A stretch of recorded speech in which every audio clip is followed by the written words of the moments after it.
2, 1. You are now live on YouTube. Thank you very much. Welcome, everybody. This is an informal hearing being held by the Division of Oil, Gas, and Mining. My name is John Baza. I'm the director for the Division of Oil, Gas, and Mining. I'm also the presiding officer for this informal hearing.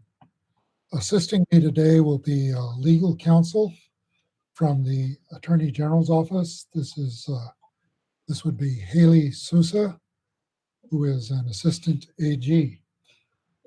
I've got a few opening remarks and procedural statements to make.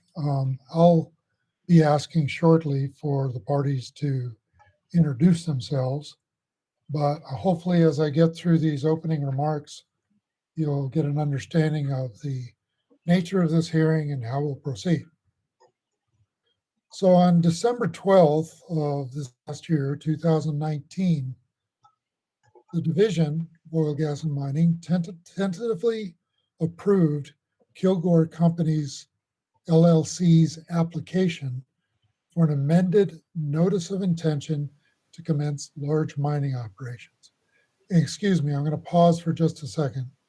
I hope that our court reporter is ready and able to go on this. I'm sorry. I am, Mr. Baza. I've got you from the beginning. Okay. Thank you. So after the division grants a tentative approval, the division provides a notice of the tentative approval to the public to allow any interested party an opportunity to comment. If the division receives any written objections during the public comment period, the division must hold an informal hearing wherein it can accept comments from the parties and from members of the public. During the comment period following the division's tentative approval, the division received comments and requests to schedule an informal hearing. This meeting is the informal hearing to receive comments on the division's tentative approval of Kilgore's notice of intent. This informal hearing is governed by Utah Administrative Code R647-5-106. I'd ask you to please refer to that rule on any questions regarding the procedure for today's hearing. A court reporter is present to accurately capture everyone's comments.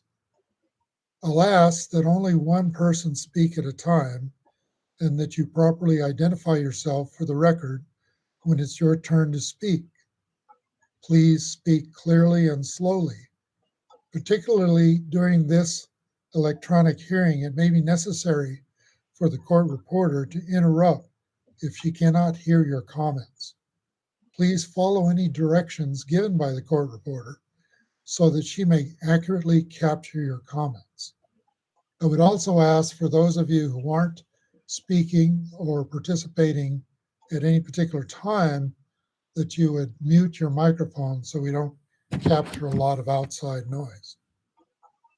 I'd like to thank everyone present for your understanding regarding the difficulty in getting this hearing scheduled. Given the current pandemic, it was necessary to hold this hearing electronically. And we are in a learning process, so hopefully you'll bear with us. We've got a team of technical people sitting at the side waiting to give us assistance if we need that. But be patient and tolerant of the fact that we may run into technical difficulties throughout this process. I ask everyone to be patient as we work through those technical difficulties. Given the electronic nature of the hearing, I'm sensitive to the fact that some interested community members may not be present. I'd like to remind everyone that we are live streaming and recording the proceeding today, and it can be viewed on the Utah Department of Natural Resources YouTube channel at a later time. I issued a letter to each party outlining the procedures and the scope of the hearing today.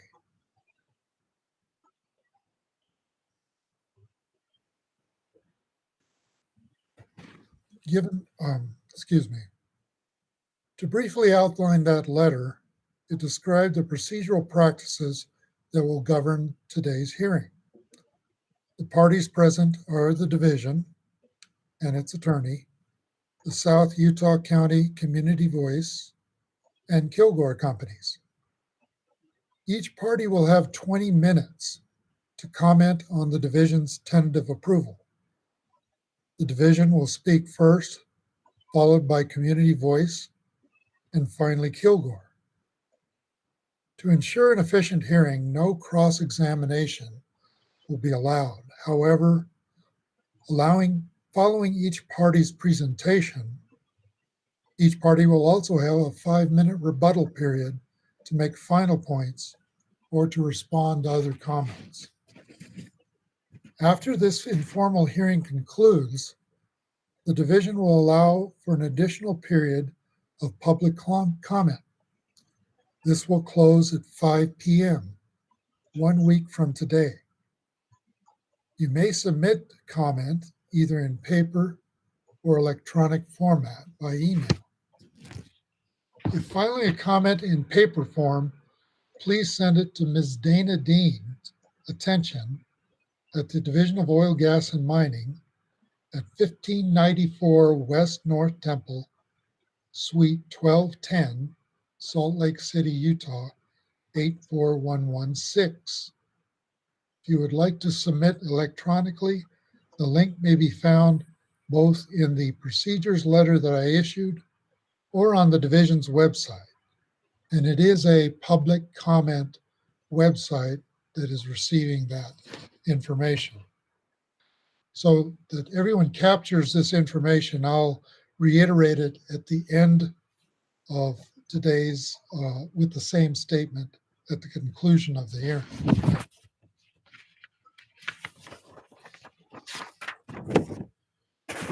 I'd also like to address the scope of this hearing. This hearing is to receive comments regarding the division's tentative approval of the amended notice of intent. Please limit your comments to matters relating to the amendment. This is not an opportunity to express comments about other aspects of the permit that have already been addressed and permitted in the past.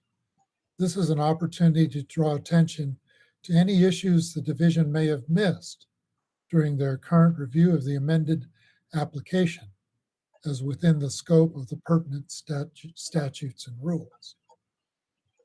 The division is not allowed to consider any comments that fall outside of this scope.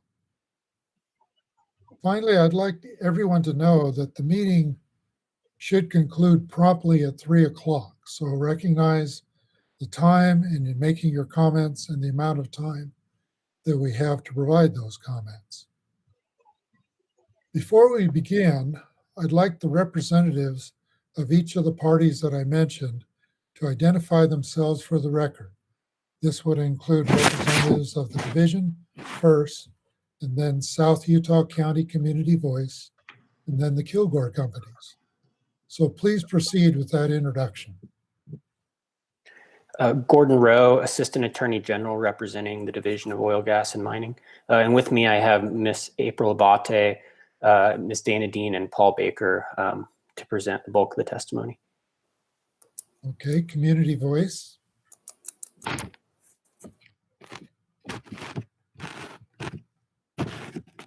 I'm sorry, if you're speaking, you're muted. This is still a learning curve for me. So I'm Julie Sainsbury. I am a resident out here in West Mountain, and I'm representing today South Utah County Community Voice. Okay, thank you. Kilgore companies. Yes, we've got Stuart Lamb from Kilgore Companies and Graydon Jackson from Strong and Haney representing Kilgore Companies. Grateful to be with you. Okay, thank you. Does anyone have any questions on the procedures? I've laid them out for 20 minutes for each party to speak. Very well. We'll turn some time over to the division now for 20 minutes. Thank you, Director Baza, members of the public, and the representatives from Kilgore for attending today. The division would like to issue a special thank you to everyone participating electronically and understanding the circumstances of this hearing and the need to conduct this electronically. Given that this is an informal hearing, I'll be turning over the bulk of the time to Ms. April Abate. Ms. Abate will explain the history of the mine proposal, the scope of the hearing, explain what the NOI entails, and address the comments received throughout the process. The division also has Ms. Dana Dean and Paul Baker available to provide additional information or answer any questions that Director Baza may have. So with that, I'll turn over the time to Ms. Abate. Thank you, Gordon. This is April Abate with the Division of Oil, Gas, and Mining. I thought that I would start today with a timeline of the project from its beginning. And then I thought I would just go through what the mine plan originally proposed to us from Kilgore looked like compared to the latest version of the notice of intent. And I'd like to just highlight some of the changes that were made as a result of the last informal hearing that we had on this permit. So with that, I'll start with the timeline. Originally, we got this permit back in April of 2012, and it was a notice of intent from Ophir Minerals and Aggregate Group. That was never approved, but it was eventually transferred over to Ames Construction in June of 2012 from the Ophir Group. At that point in January 2013, the division approved the Lincoln Pit permit, as it was called back then, listing Ames Construction as the permittee. In March of 2015, the permit was then transferred to Kilgore Contracting.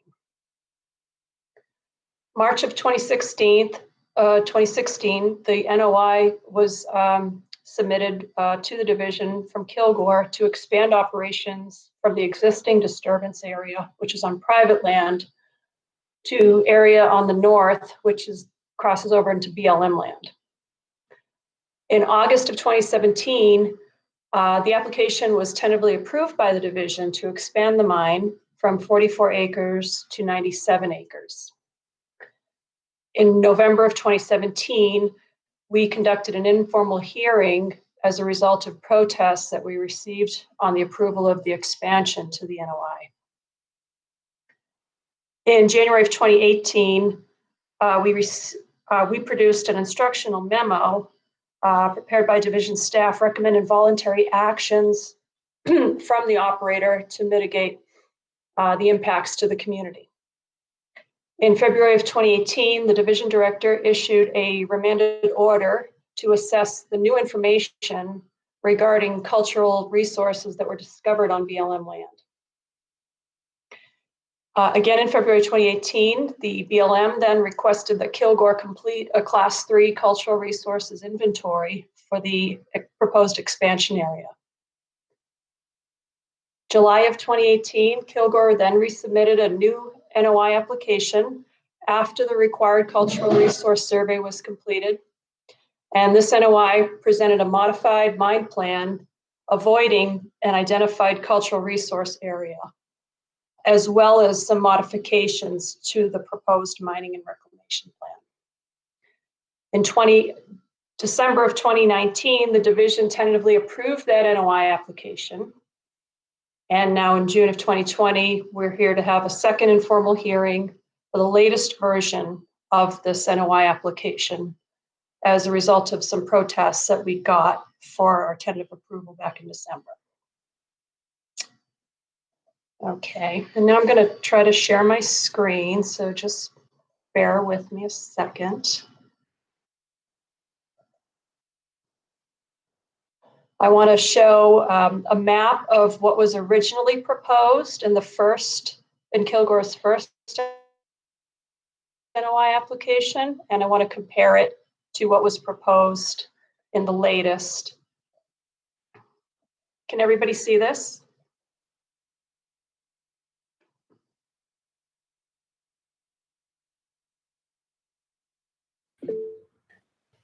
Yes, I see it. I can see Yes, it. yes, we can see Okay, it. perfect.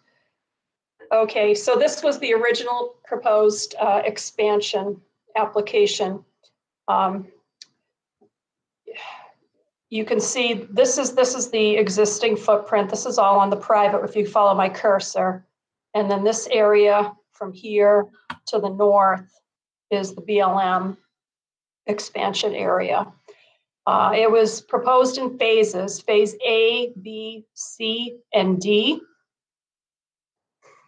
And as you can see, this represents the hillside. That's why these contours are so densely packed together. This would be the mining area. Right now, phase A is what's actively being mined. This is what you see as the current disturbance, as well as these existing facilities. And I thought maybe the other thing I could show is, pull this off for a minute. Let me try this. Let me show the existing footprint as well, so you can see what the site looks like from the air.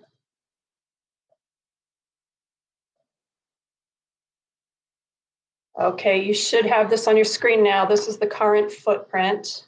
This is just essentially, sorry for all the blinking, I don't know why that's happening.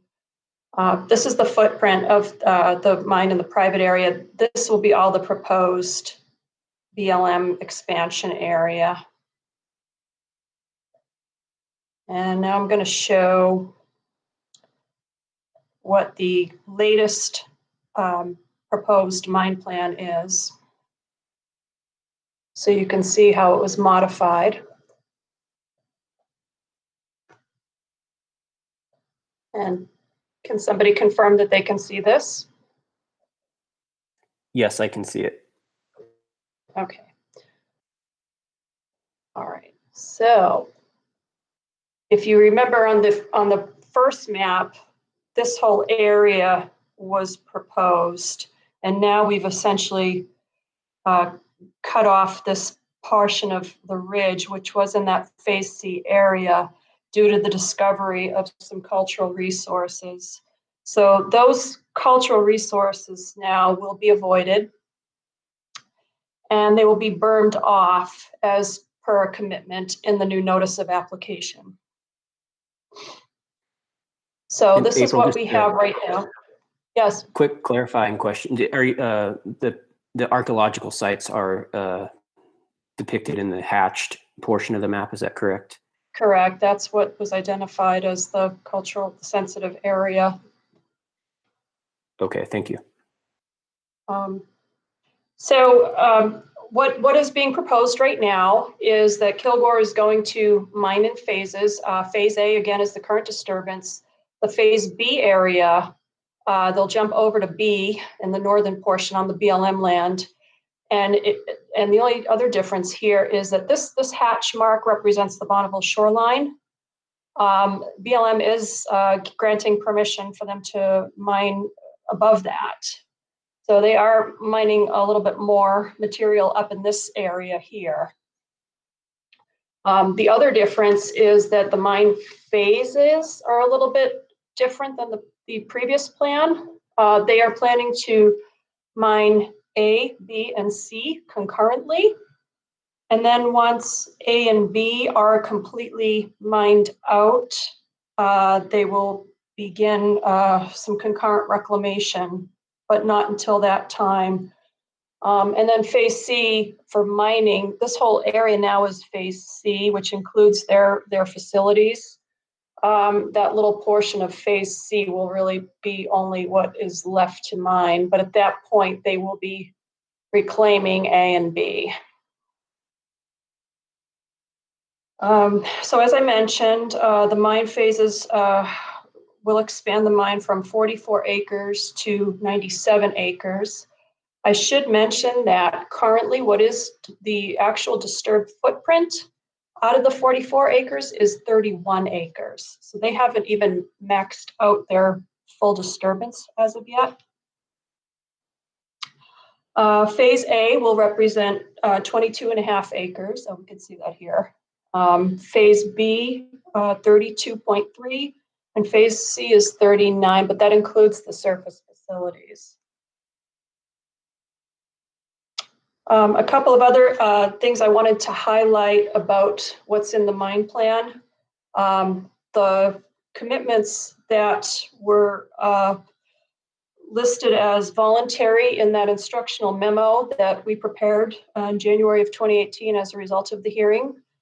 There were a few commitments that were included in there. One of them is that the haul roads will either be gravelled or recycled asphalt patch material will be laid down on them.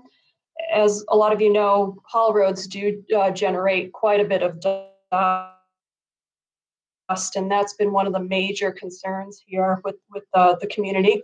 If those haul roads can be laid down with preferably some recycled asphalt patch material, that would reduce dust substantially.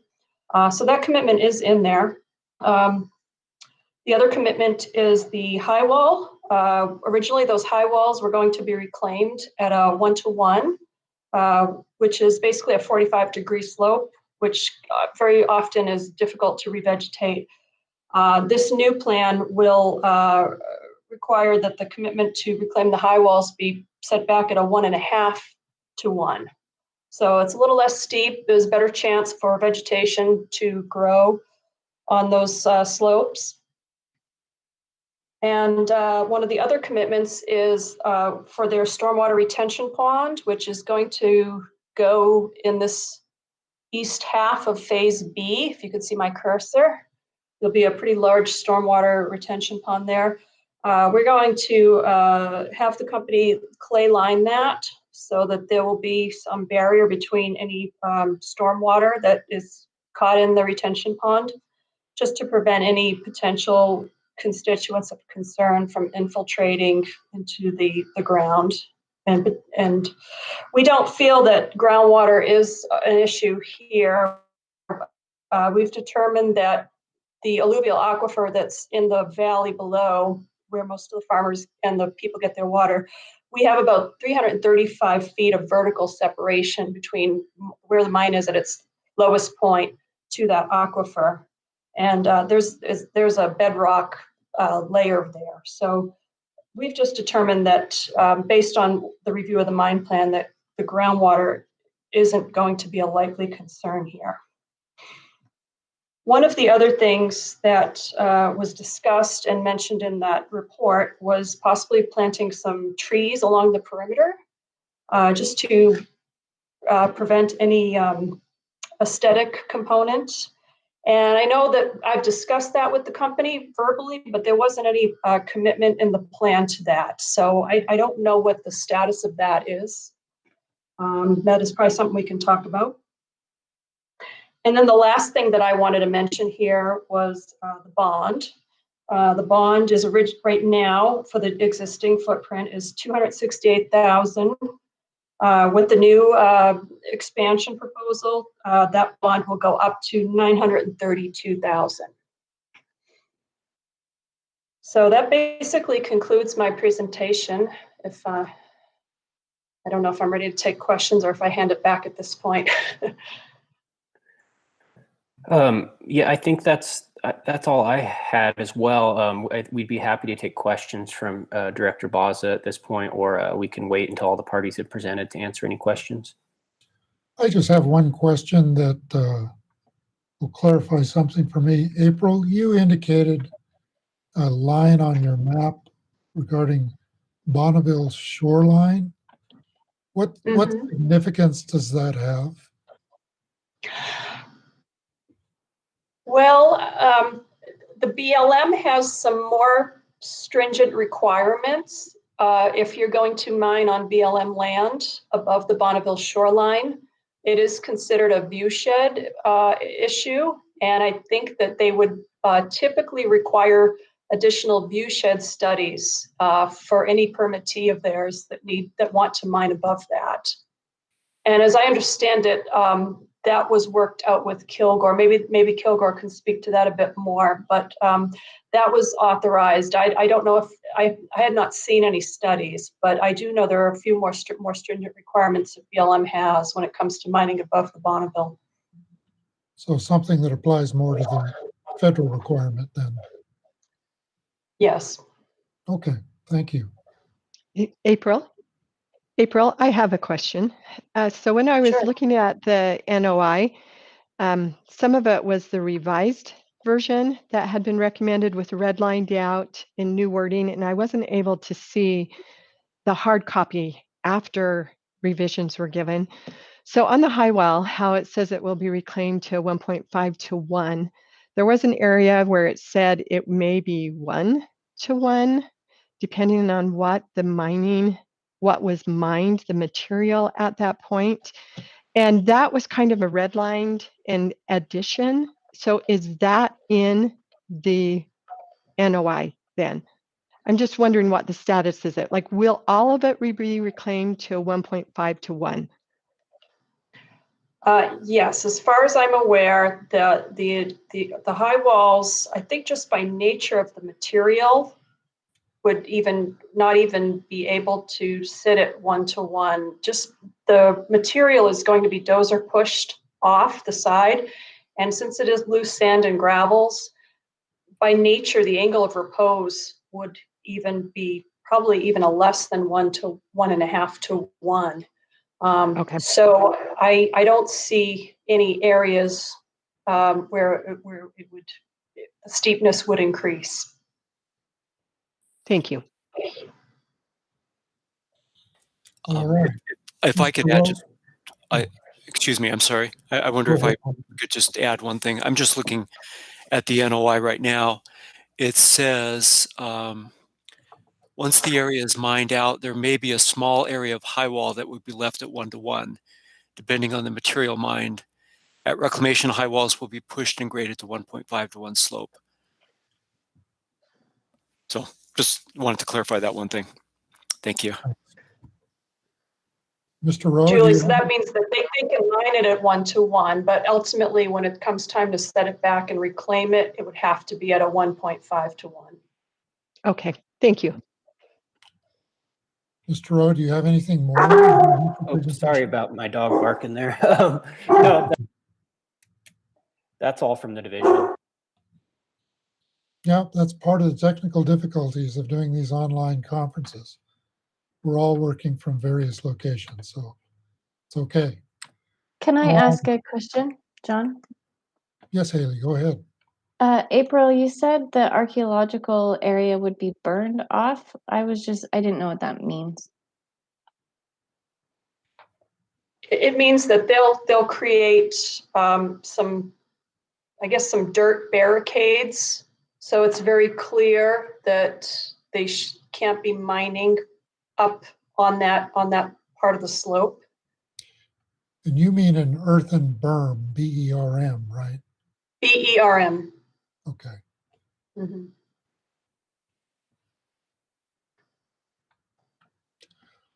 All right, if there's nothing more from the division, I'll turn the time over to South Utah County Community Voice.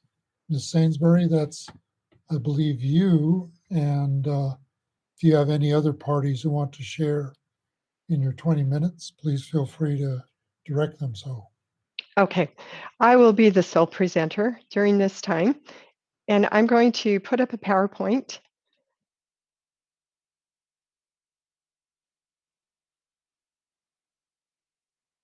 And if you will let me know if you can see it. Does everybody see the PowerPoint? Yes. Yes. Okay. All right. We'll go ahead and begin. Director Baza and the DOGM and state employees, Kilgore representatives, I do want to thank you for this opportunity to present our concerns. And I am here for South Utah County Community Voice. It was formed 2016 to basically promote and protect the residents and livelihood of South Utah County, particularly this area of West Mountain and Benjamin and surrounding areas. I'm also here representing many of our neighbors and community members who aren't even part of Community Voice. And I'm just learning how to do this, sorry. Okay, so want to just express my appreciation to the GOGM in regards to their work with our state mining industry and also their efforts to balance and protect its citizens during this process with our mining. And this is just in review to what we presented back in 2017, but just a little history. West Mountain, it's a small area down here, South Utah County.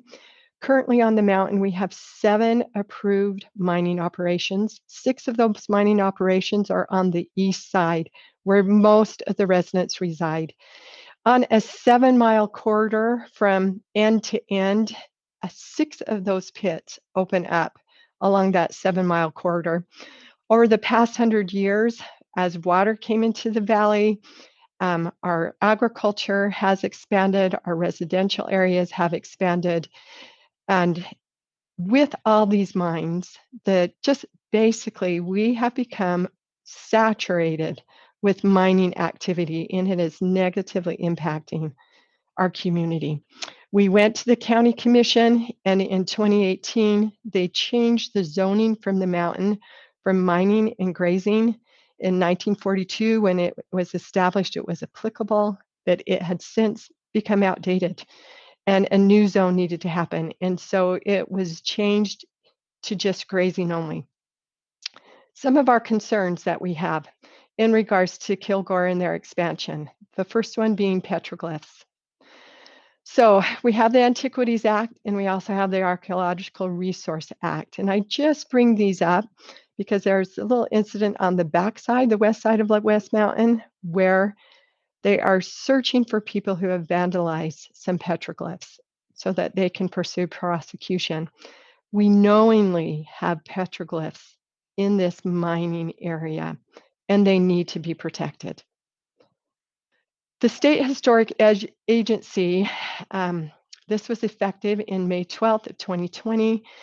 They have now said that before approving any undertaking, an agency shall take into account the effect of the undertaking on any of the historical property, and then a written evaluation needs to be submitted. This is such a new code.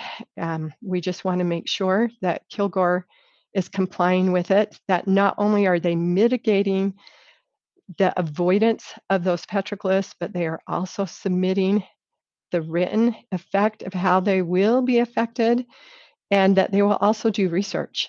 It needs to be more than they will not be impacted. We pose the question, will the 30 feet that is being given where mining will not happen really protect these artifacts? And then what effect will the mining activities have on the other 90 documented artifacts in the area? We feel that there is an omission in the NOI in regards to the petroglyph protection. When we met with Utah State Historic Division and the BLM, they came back with required recommendations.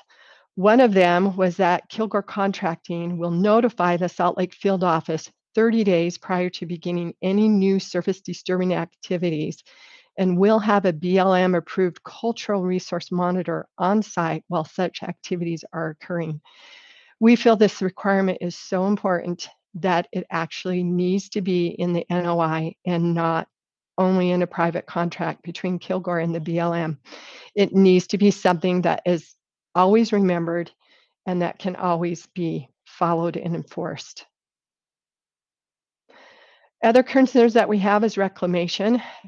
Very much concerned with the non-specific language in the NOI. We ask that the language be precise.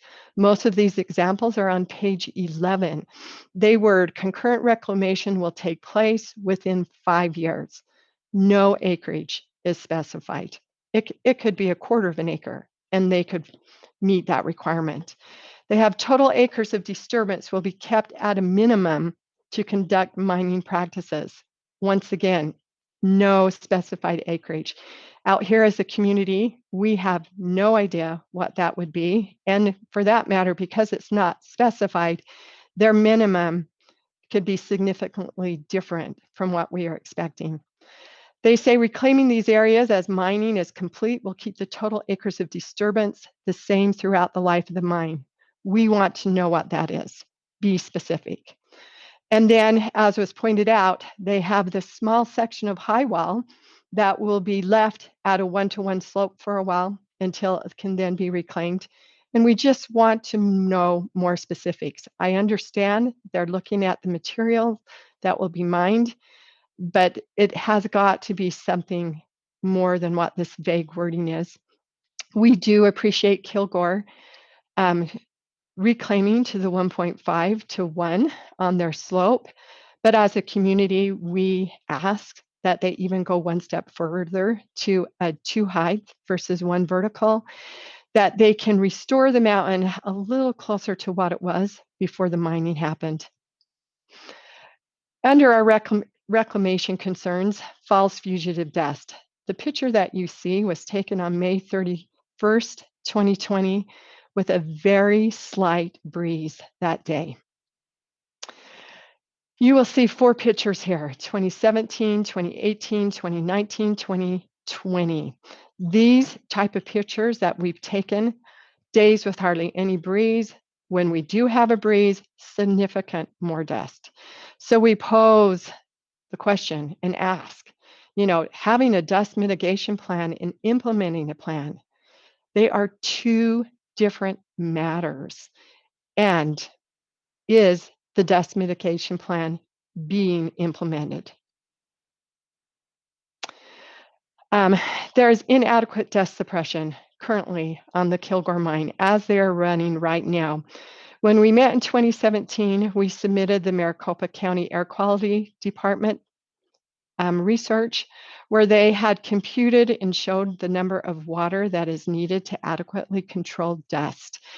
From what those computations, there would be needed at least 9.2 acre feet to control dust only. And when you couple that with water that is needed to wash the aggregate and the trucks, you can be looking at another 34 acre feet that is needed to run Kilgore in a manner that is responsible with their dust control. In 2019, the Utah Division of Water Rights requires that mining operations submit, for well usage, that they submit their well usage with a metered reading. In 2019, Kilgore submitted that they had used 8 acre feet from their 16-inch well. And as we look at that and compare it to what is really needed to control their dust responsibly, we can understand why we are still having a dust issue out here. The water amount that they are using is just insufficient. So, as was mentioned, phases A, B, and C will be mined concurrently. What we ask the DOGM is, why would the DOGM approve and allow additional open mining acreage when the fugitive dust from the current open mining area cannot be controlled? The mine will expand almost triple to what is happening right now.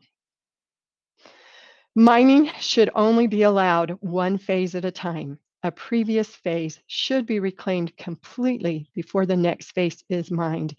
And we are asking this on the basis of the fugitive dust that will be in our air if it is not reclaimed responsibly. From the Utah Physicians for a Healthy Environment, dust pollution from mining and gravel pit operations contains significant amounts of small dangerous particles that stay suspended in the atmosphere longer, disperse more widely, and have the ability to penetrate homes more easily. Kilgore has to have an NOI that will serve themselves and the community. We want to address issues of farming and agriculture. West Mountain has a unique microclimate. It is for this reason that the Utah County Commissioners changed the zoning on the mountain. Our microclimate for agriculture and our orchards has made it so our orchard production is one of the 7th largest in the country. We are the 3rd largest in cherry production in the country. It is a main source of livelihood for many people out here. When you have uncontrolled dust like has happened, it increases spider mites. The mites thrive on the dust and they do damage. This is from a presentation that Cherry Hill Orchard gave to the Utah County Commissioners. You can see how it affects the cherries and the trees and what impact it can have financially on the harvest. The Cherry Hill Orchards, they themselves were concerned about the oversight that's happening from the governing body and where do they go for help, because there really wasn't a way to address these issues. We also have a mink farm in close proximity to Kilgore, probably within a quarter of a mile, that was there before mining began. The light pollution affects the cycle of the mink year-round. Also from February 28th to May 10th, it is their breeding and whelping season. The loud noises, such as the blasting and the jake breaks, negatively impact the mink production and care. The owners of this mink farm is concerned about these impacts on their livelihood and on their mink. And they ask that in the NOI that they include a plan to mitigate the adverse effects that could happen if the noise and light pollution aren't addressed. Air quality and water contamination. Out here on the mine in West Mountain area in Benjamin, we are concerned about the cumulative effect of all of these mining operations. In the NOI, Kilgore states that mining operation will have limited impact on air quality and groundwater. We ask, how do they know? Health impact of mining emissions and fugitive dust is well researched and documented. How does exposure of local residents to mining emissions compared to residents not near mining operations? We need to know the answer to that question for our community right here and right now before any mining happens. We need accountability. We need to know if there's crystalline silica. We need to know the PM 2.5s, the PM 10s, the PAHs. What is the status of them right now with all the mining that is going on? And then once we get that status, we can then go forward. We are impacted. We have issues with the air from the mines.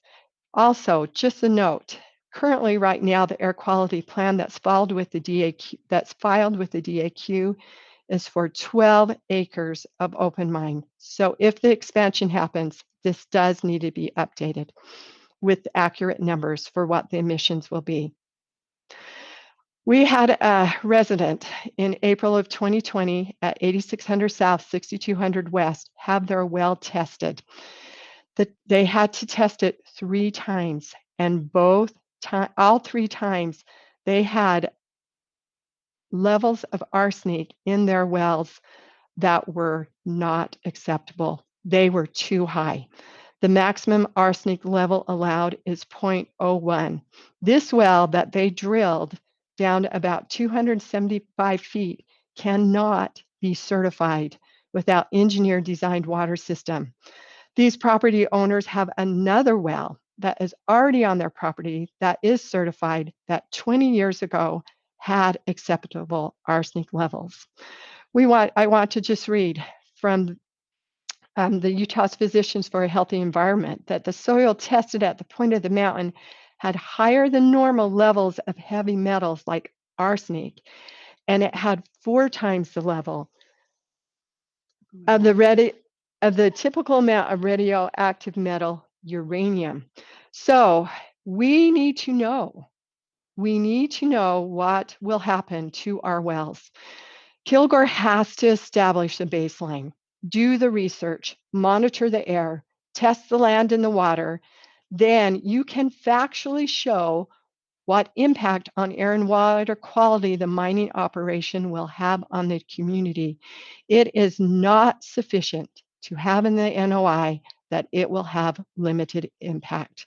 No expansion should be improved until assessment of exposure with current mining activity is done.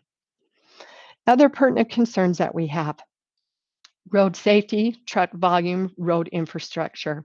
We realize these are not under the direct jurisdiction of the DOGM, but they are directly affected they directly affect us when the mining operations are approved. You will notice the 2 gravel trucks that tipped off of the road and spilled their loads into residents' yards. We had an empty school bus hit by a gravel truck about 1.5 years ago. Also notice the roads, they're not wide enough. The 1 gravel truck is off the road as the 2 gravel trucks are passing. There's many bikers, residents. We are extremely concerned about our road safety. Other items we are concerned about: the liner under the recycled asphalt. We know it will be 1.5 feet below, and we've yet to see it. It may come in when the NOI is approved and they go forward. We need to know for sure that that will happen. As they have done work on their site, you'll see a picture of a boulder that basically was knocked loose, came through an adjoining fence of a property owner. We need to know what happens on their boundaries, stay within their boundaries. We also have, running in front of the mine, the Highline Canal. To the right is a picture of their storm water runoff into the canal. They're really, really vague, but you can see the blue lines that actually shows the runoff. And even though they will have a containment pond, some of the water can make it down to the Highline Canal. We are concerned about the contamination in the irrigation water there. It needs to be addressed. So as a community, we are being required to coexist together with Kilgore. And this is what we ask: protect the petroglyphs even more than what you'd have done. Mining by petroglyphs should not happen. We are concerned, even in general, just how the dust will affect those beyond the borders. And when I was at the historical meeting, and a Native American woman expressed her feelings of the significance of the petroglyphs, staying in their site where they are, the sacredness to her and what they meant to her. These are cultural artifacts that cannot be destroyed and that cannot be affected in any negative way at all. We need responsible reclamation. We ask that only 12 to 20 acres be open at a time. Dust mitigation has not happened in the past. We have to be guaranteed that it will happen now, and the only way that can happen is if the reclamation is done in a more responsible manner. We would like for sure that one phase be completely reclaimed, well underway before another phase begins. We need to protect our farming and our agriculture. Once again, limit the open acreage of the mining, do reclamation, suppress the dust, mitigate in the NOI the light and noise pollution concerns that will affect the mink farm and other areas, protect the air quality. We want to know what we are breathing and how it is going to affect us in the long term. We are asking for monitors or air filters being near the site. We want a baseline of the existing impact of current mining activities on our populace. We want to know the cumulative effect. We ask that our well water be protected and our irrigation water. Pipe the Highline Canal in front so that we know the stormwater will not run off, so that we know if a truck tips over, the oil and the gas won't run into the Highline Canal, what happened before. We want some residential well water to be prepared. We want to be tested. We want Kilgore to establish that baseline. Once they are approved, the way the system works is the burden of proof then comes on the residents. And oftentimes, instead of self-regulating It is the citizens that have to bring these matters to notice and prove the evidence. We want Kilgore to establish that baseline so they can factually let us know they are not having a negative impact. Public health and safety are always more important than any industry. We need to be protected. We have concerns on the roads. We ask for truck counters. We ask for Kilgore to submit a traffic plan with weekly daily truck limits and not yearly. Because when we have job days out here, we can have trucks running on our roads literally every 2 minutes on every single road that is coming out of the mountain, because we have basically about 3 main access roads that they can use to get to the freeways. We also asked in recurrent concerns to aesthetics. Yes, we still very much would appreciate if Kilgore would willingly plant trees and limit the impact of the mining print on the mountain. We asked the DOGM to reconsider the tentative approval of the Benjamin Quarry expansion. We asked them to protect our health and our safety, our environment, and just please help us coexist together in a manner that is doable for Kilgore and for the community. We need your protection. Thank you for your time.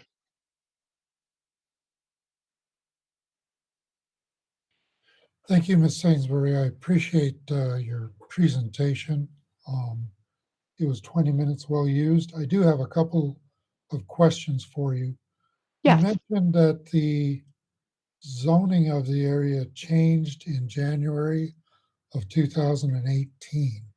And yes, that's correct. You indicated that the zoning changed to grazing and agriculture. Is that my understanding? No, it changed to grazing. And so we have an agriculture area that is east of the mountain, but where the mountain itself is, that was mining and grazing. The Utah County at the time did not have a zone that they felt was what truly was needed for the area. So they created a new grazing zone. And then they changed the zoning of the mountain itself to grazing. It is about 9,800 acres that was changed. So does that zoning change the ability to mine, or does it prohibit mining? Or yes, it actually does. So anyone on private land within Utah County now in our West Mountain area cannot mine. The BLM sent a letter to Utah County and basically indicated that they liked to follow local zoning laws, but in this case, they didn't know for sure if they would, because if I understand correctly, federal lands preempt any local mining zoning ordinances. But yes, technically, if they were to follow the zoning on West Mountain, it is no longer zoned for mining and grazing. okay. And my last question is, did you submit a copy of your PowerPoint to the division? Or if you haven't, would you be willing to do that? Yes. And I hope I wasn't supposed to before. If I did, I'm sorry, I didn't know, but I will submit the PowerPoint, and I'll also submit documentation for each of the points that I presented. Okay. Thank you very much. Thank you. We're going to turn the time over to Kilgore now for 20 minutes to make your presentation. Thank you very much. Thank you, Julie, and thank you, Division of Oil, Gas, and Mining. This is Stuart Lamb. Graydon and I will just kind of share kind of some of our thoughts. Where do we start? How would this, I don't think you're looking for an official rebuttal or anything like that other than maybe some comments. Is that right, Mr. Baza? How would you like us to address any of the comments or clarity? Obviously, you've submitted your application to the division. Right. The division has tentative approval. I think the 20 minutes can be used any way you want to, but obviously you probably have some opinion on the comments that have been made thus far. Yeah, I mean, we can, let's talk about the zoning question that you had, Mr. Baza. Zoning, and just, and I appreciate Julie's comments. The concerns at which South Utah Community Coalition, is that correct? I think that's correct, is shared in multiple places throughout the state of Utah. The cohabitation standards are being debated at a very high level of the state right now. The reason is we have limited, as much as people think, we have limited access to these materials to support the growing economy of Utah. And so there's a lot of debate about how do we go forward? Mrs. Sainsbury brought out issues like dust, zoning, truck traffic, all of that. Those issues are in so many neighborhoods, so many places in the state of Utah, and it's a lot of it is driven by demand by us, our children, everything like that. The growth in Utah County. If there was no growth in Utah County, there wouldn't be 7 or 8 mines on West Mountain. And how we go forward as a state, there's some real difficult discussions going on, and there's some real sincere attempts to make it so that we can be sustainable as an industry moving forward. But in light of this pit specifically, in zoning, this pit is considered legal non-conforming. The pit has the ability to operate and to be able to expand according as the plan proposes. Anything else, Graydon, for zoning? I don't know if there's any questions about zoning. I mean, we can just kind of answer them the way that it is, but we have the ability to operate and be able to do what we're asking to do in this proposal according to allowances in the zone. Things about cohabitation in an agricultural environment. This has brought up some thoughts, and certainly we all have to do our part, not only the agricultural people, but also us miners in dealing with and managing our dust. When it comes to dust, we communicate directly with the Division of Air Quality, and they regulate us very closely. Now, I know people, that's a qualitative statement, but they really are closely monitoring this operation. The application is one that is in compliance with our DAQ permit and has been reviewed by the Division of Air Quality. So with their endorsement, I have to go with their lead. You know what I mean? Their approval. So we're kind of subject to what they guide us and direct us in terms of how much area disturbance can we have, what kind of dust emissions can we allow or not allow, things like that. And we're obligated to report and keep monitoring on a frequent basis.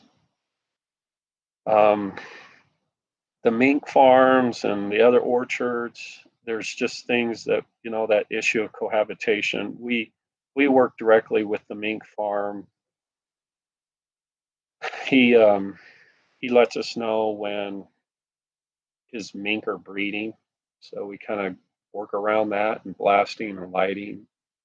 It's just right now we are, you know, working together to make sure that we don't affect his operation. We are far enough away that we're still a little ways away there. So Anything else that I need to? Yeah, I mean, orchards, which is a interesting industry up there on the hill. We're 3 miles. There's a lot of other dirt roads. There's a lot of other agricultural activity in the area. I happen to know a little bit about agriculture, and dust isn't the only thing that causes proliferation of dust mites in orchards. So there's water things, there's other things affecting that. But Ms. Sainsbury, brings up a good point, is for us to monitor and watch our dust and control our dust. When it comes to water usage, the well is metered. I guess the concern is that we're putting too little water out there. That's just something we have to keep a hold of. We do have the water right. It is for that amount of water. I know that she was talking about 30 some odd acre feet of water. We do not wash product up there. So that study in Maricopa may be a little bit misleading in terms of the amount of water usage, but DAQ regulates how often and what we do in terms of our water and dust suppression. Just so you know, the access road has been paved up past the scale house, so we're working on paving and putting down recycled asphalt all through the main loop there. And most of the roads are gravel today. And the plant operations have dust suppression on them. Let's see. The concurrent, we have an obligation to mine or to reclaim as we go. The phasing thing is kind of in the NOI it's a good explanation of how to establish the bonding obligation, but the mining will be, as we progress in the mine, you'll reclaim behind you. There's not another economic viable solution other than that. The high wall, the 1.5 to 1 is not an issue. I think we're mining actually at 2 to 1 right now. So I think we'll be better than what's in the NOI. Anything else? And we're here to answer questions too. So we can. How much of the issue, Mr. Baza, do you have any other concerns about zoning or why we're there or what we're doing or anything like that? Or anybody else for that matter? No, I don't have any questions on the zoning. I know that Ms. Sainsbury brought it up.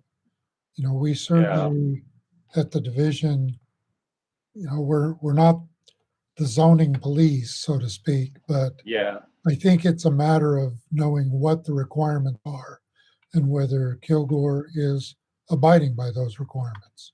When the county was evaluating our zoning status, they took into consideration what's called a legal case called Gibbons and Reed, and the reason why we're able to be there and why we continue to be able to allow to expand is basically because of this legal case. Mr. Baza and the group that we're talking to today, I'm sure you're all familiar with the findings of Gibbons and Reed. In that case, North Salt Lake City attempted to limit some mining opportunity or mining activity that happened. The facts there are different, and yet they're identical. There was complaints about traffic, complaints about dust, about reclamation, whether the company doing the mining could actually mine the entire tract of land, and there was discussion throughout that case that almost mirrors exactly what we've heard today, with the exception of there weren't any petroglyphs in this particular fact pattern. But at the end of the day, the court came out conclusively in favor of the mining company, indicating that the city could not come after the fact and change zoning to prohibit the mining operation. That there was no ability for the city to limit natural expansion of the mine, since that was the entire purpose for which the mining company received its permit, as is the case here. And I guess what I'm hearing today is expressions of concern. I believe, Ms. Sainsbury, I believe your concerns are sincere. And I appreciate hearing those, and I don't want to in any way be dismissive of those. Respectfully, we have met all of the division requirements. We have followed and are in compliance with the permits that we have. We pledge to you that we will continue to be in compliance. We are a large operation and have no desire, absolutely no desire, to be out of compliance. We live in these communities that we serve, and we have employees who live in these communities that we serve.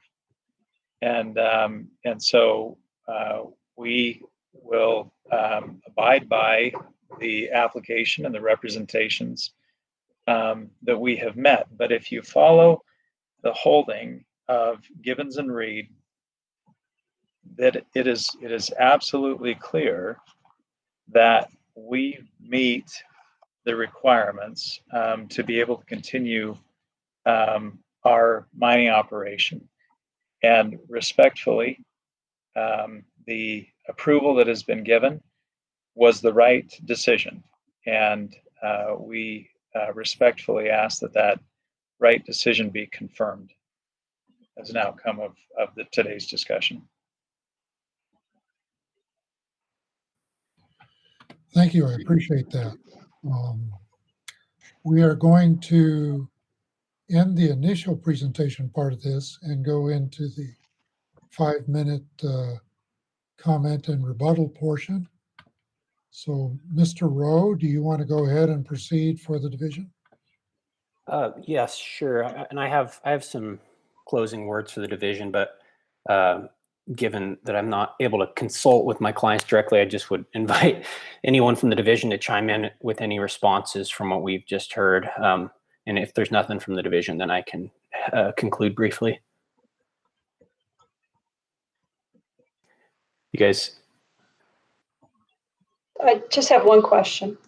Sure. And it's for Kilgore. The Phase A area that you're mining in right now, how many years of reserves do you estimate on that just one particular area? That's a great question, April. I never get a straight answer out of the miners. I don't know if they don't know or what, but I would think that you would start to see reclamation happening relatively soon in parts of that phase, and that we would still be mining there within a few years, 2 or 3 years probably. And then we would probably just progress forward, not, you know what I mean? We just mine, reclaim behind us, mine, you know. I think that's one thing that I would probably critique a little bit more in the reclamation plan, is because one of the commitments is concurrent reclamation is committed to begin within 5 years of mining. And there really is no specific baseline as to what that 5 years is referring to. Is it Phase A? Is it the entire operation? So I would move to say that probably does require a bit more clarification. That's fine. Okay. And with that, I don't think there's anything else from the division. We appreciate clarification from Kilgore. But in conclusion, under the Mine Lands Reclamation Act, if Kilgore can show that they've complied with the applicable regulations and submitted a complete NOI, they're entitled to an NOI, and the division appreciates sincerely the public's concerns and input, and we appreciate Kilgore working with the public to try and be a good neighbor. And we recognize that going forward that, perhaps there's additional voluntary things that Kilgore could do to appease the desires of the community. However, the division recognizes that these, if they're not in the NOI, they're not required. And with that, we would just, again, like to thank everyone for their time and turn it over to the bulk of our time to Director Bozzo if he has any questions. So one question for the division. You've done your review, you've issued the tentative approval.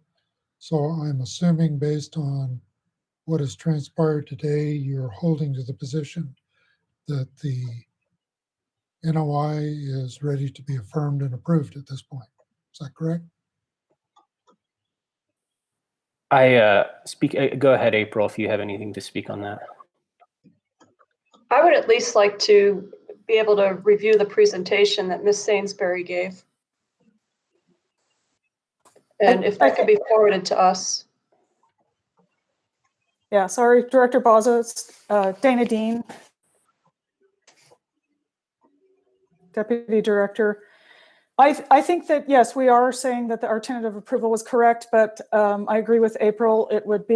There may be some small points of clarification that we would like to make. I don't think that should hold up the approval, but I would hope that Kilgore would work with us to make those clarifications and not ignore them just because they got the tentative approval to move forward. I do agree that we should work out a few of those inconsistencies and unclear messages that Ms. Sainsbury pointed out, and I would hope that Kilgore would work with us on those, even if we go forward and say that the tentative approval was correct and should stand.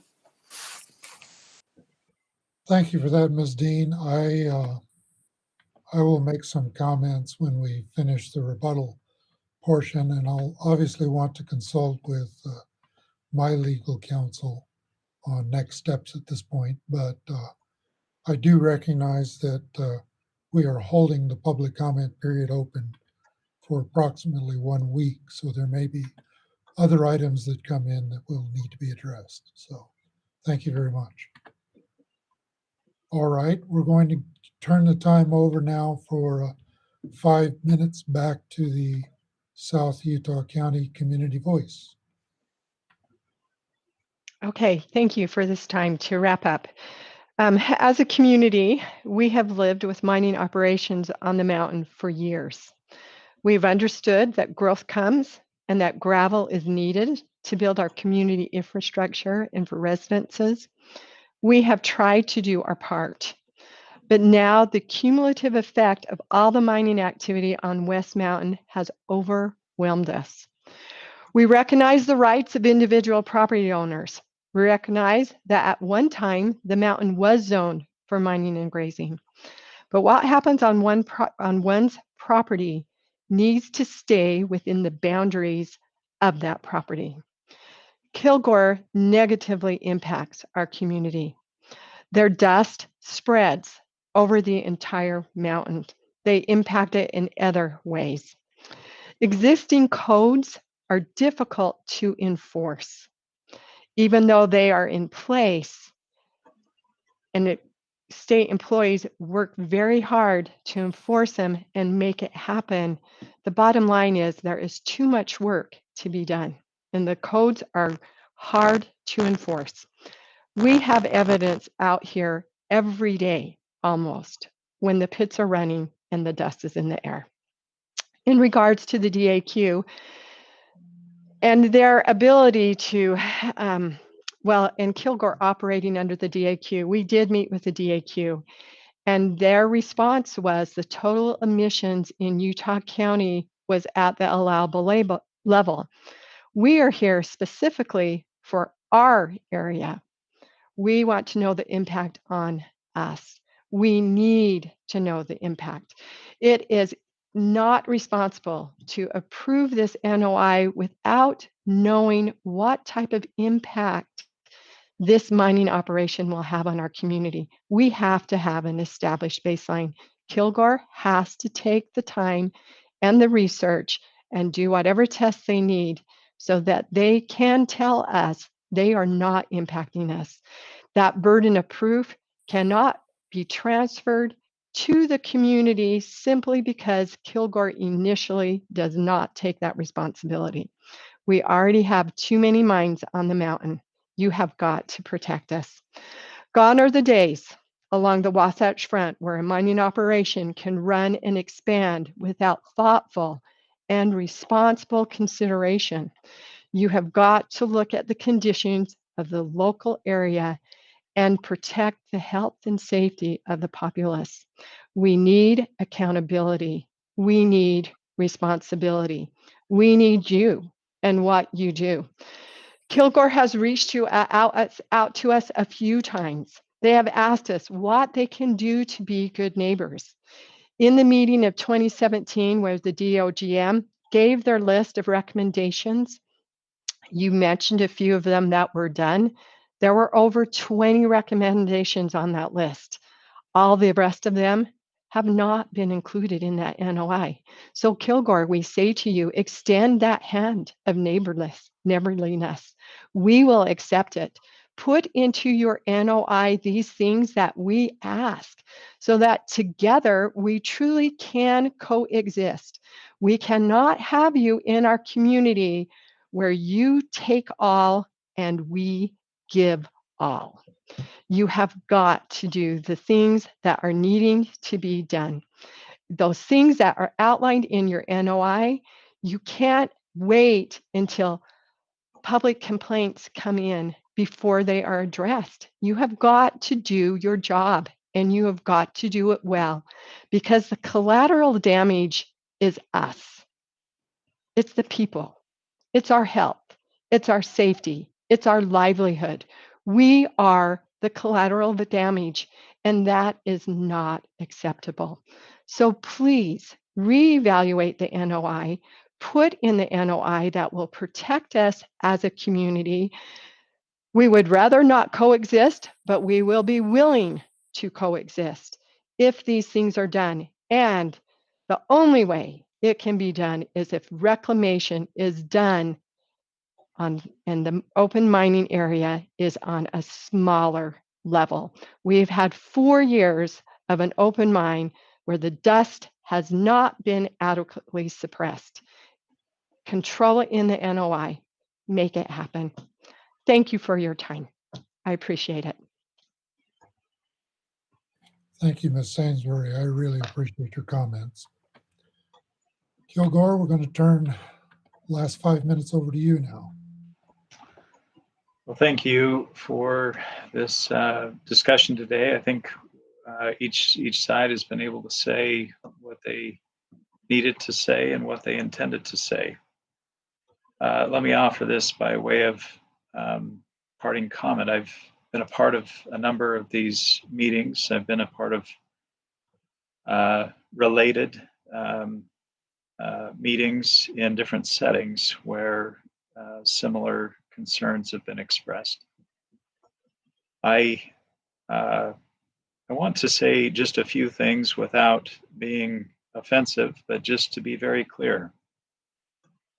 Kilgore follows the law. Any suggestion that Kilgore is not following the law is absolutely false. This group of citizens calls the Division of Air Quality sometimes daily, and the Division of Air Quality comes out and does its measurements and finds that Kilgore is compliant. And so to suggest that we are not following the law is unfounded. And frankly, it's unfair. Will we continue to work with the local citizens? Of course we will. And we will state it now again. Of course we will.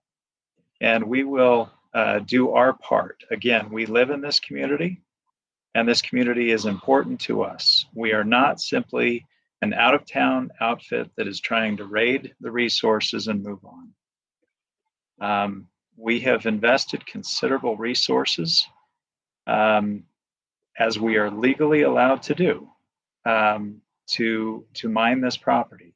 We believe that we have done so responsibly, and we have worked exhaustively with this group over a period of years as we have put this application together.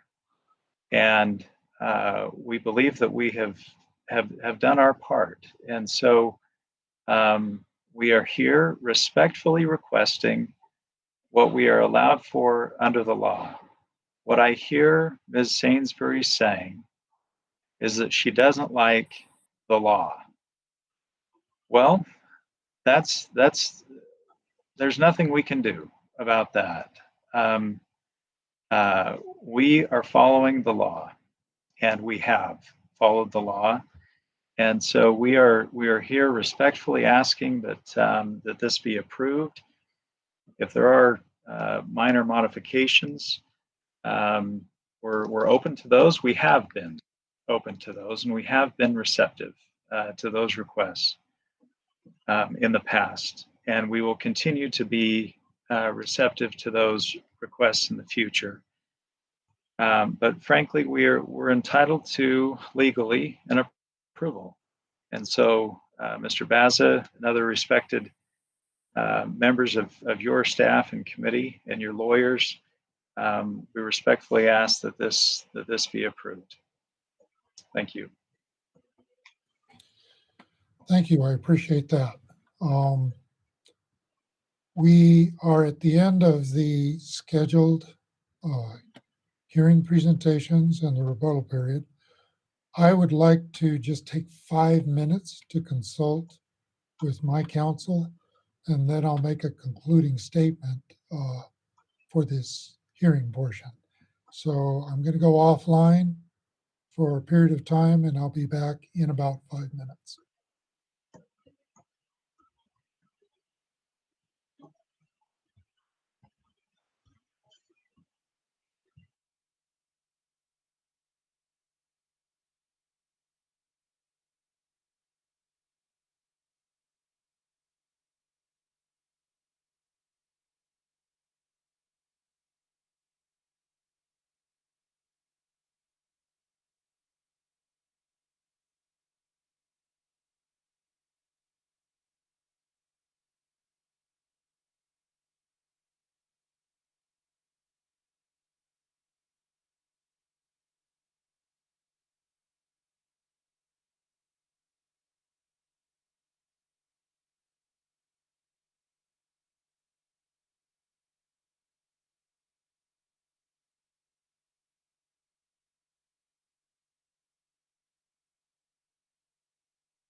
Yes, I hear you. Michelle, are you there and you ready to continue? I am. Okay. Michael, do you want to give me a countdown when you're ready to go live again? Hey, John, we're still live. Oh, we are. Okay, sounds good. Well, I'm going to go ahead and make some additional statements now then. First of all, I want to thank all the parties. This has been a trying process and has extended out a whole lot longer than I ever anticipated that it would. And this hearing today, I think, is a culmination of many months and weeks of work by different parties. I want to thank Ms. Sainsbury specifically for calling attention to recent changes in the law regarding historic sites. This is something that I think some of us were not aware of, including myself. So I'd like to ask the division, and this is going to go to you, Mr. Rowe. I'd like to ask that the division prepare a brief that details the new law, its applicability to this permit. Specifically, I want the division to describe why the new law is or is not applicable to the division's tentative approval of the NOI. And if it is applicable, what actions the division will undertake to ensure compliance with the new law. It is a change in the existing law, so Gordon, you'll have to spend some time researching that. I would hope that you could do that within the period of time that we have left for public comment. But please let me know if it takes much longer than that. Yeah, I'd be happy to do that. And actually, speaking with the division over the break, we would like the opportunity to provide an informational memorandum analyzing the Community Voices presentation today and any additional comments received during the comment period. But I'm happy to specifically brief on the new law you mentioned regarding cultural resources. Well, why don't you include the topic I am indicating as part of your memorandum back to me then? That sounds perfect. Okay. So, as I previously mentioned, once we conclude this informal hearing, the division is going to allow for an additional period of public comment. This will close at 5 p.m. 1 week from today. That date is Tuesday, June 16th. I would hope that it won't take us very long, and I mean us by me and Ms. Souza, to reach a decision on this matter at that point. You may submit written comment either in paper or electronic format. If you're submitting the comment in paper form, again, I would direct that to go to Ms. Dana Dean, her attention at the Division of Oil, Gas, and Mining, 1594 West North Temple Street, Suite 1210, Salt Lake City, Utah, 84116. If you plan to submit electronically, the link may be found in both the procedures letter that I issued as well as on the division's website. And I checked that out just prior to the hearing, and I know that that link is on the division's website under the Minerals program. So with that, I want to thank everybody for your participation. I will issue a ruling expeditiously following full consideration of the comments today, any written comments that are submitted over the next week, and receiving the memorandum from the division as we just talked about. Mr. Baza, I have one question. Yes, please, go ahead. The request to Mr. Rowe is confusing to me a little bit because the impacts to the cultural resources were exhaustively and expensively and time-consumingly evaluated. The request that a law that is now I don't know when it came about. How does that affect an existing approval? I would hope that you'd help me out understand why this is, you know what I mean? Why is it even important right now? We have a law, we have an approval, we've complied with the law. Can I speak up, John? Please go ahead, Haley. It's important information for Director Baza to have in order to make a fully informed decision. So these questions that you have are also questions that I have, and that is why we are requesting that Mr. Rowe prepare the brief. The outcome of the brief, we won't have an idea on what the answers to your questions are until after we receive that and take it into full consideration.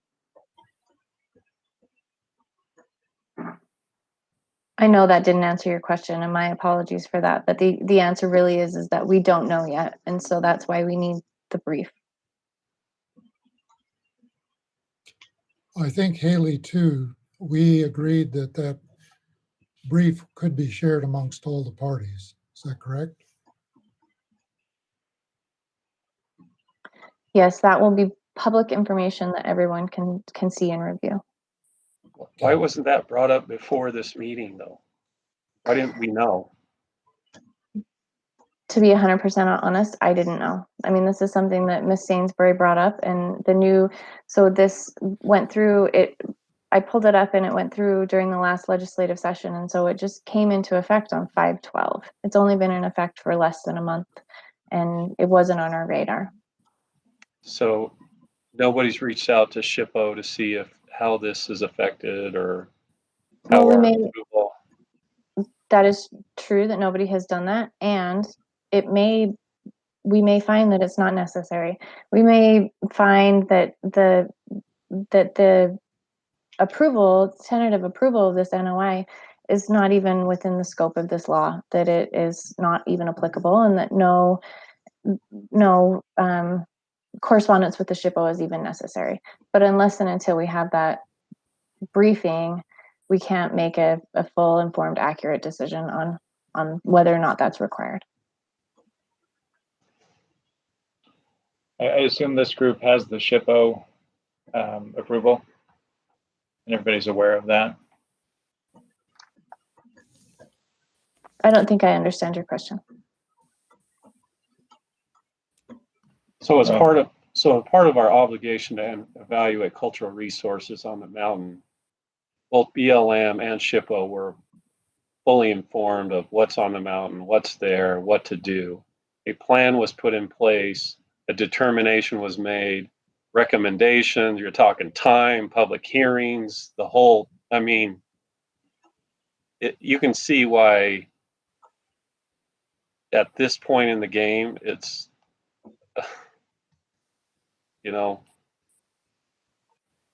I'm not sure where we're headed here. Is this just another, or is there, I don't know. You can see my concern. Can I make a comment? I do appreciate all of the process that happened as we reviewed these historical artifacts. But I want to point out that as we reviewed it, the emphasis was to mitigate the impact and the destruction of the artifact right there. What do we do to protect them? This law is asking for the effect of the mining. And to me, those are two different things. Ms. Sainsbury, I appreciate your comment, but my problem is I just don't know. Right, I understand that. In the actual activity of the program as they review the NOI. So that's why I'm asking for this brief. I think the brief will allow me to understand more the impact that the law has and whether the division has done its job or not. So I appreciate your comment. I appreciate the fact that you brought it up. And the fact that you did brought it up means it's a question that I have in my mind right now. So I think Mr. Lamb, I totally understand that you're seeing this as another bite of the apple, but I don't know how much the division was involved in the previous review of historic sites and resources, and I need to make sure that the division has done its job. So with that, I think we are at the conclusion of this hearing, unless there are further comments. So I'm going to say that I'd like to thank everyone again. I'll make a ruling on this after we receive the memorandum from the division and the public comment period is closed. And I am now calling this hearing to a close. Thank you so much for your time and effort. Bye now. Thank you. Thank you. Appreciate it.